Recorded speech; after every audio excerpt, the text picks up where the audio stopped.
Cheers with me, guys! Alam nyo ba kung ano to?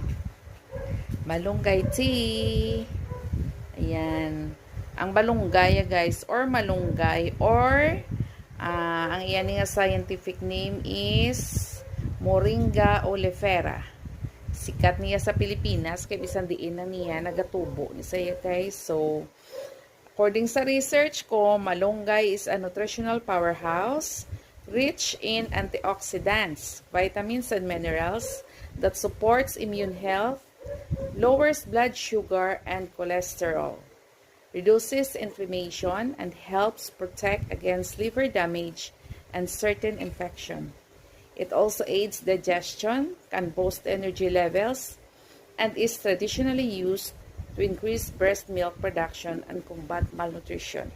Amo ginagay sa mga nanay, ito sa una, pagbago na sila nagbata. Ang atong tatay yan nagaluto ginaya sang sang tinola, may damo na yan dahon ng balunggay kinabutang kay parang damo ang gatas ng atong nanay.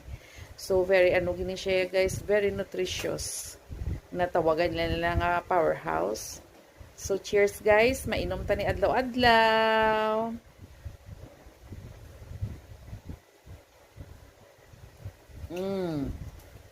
Ara ang sabor sang balunggay nga medyo malangto, medyo mapait gamay, pero ano siya, guys, tolerable.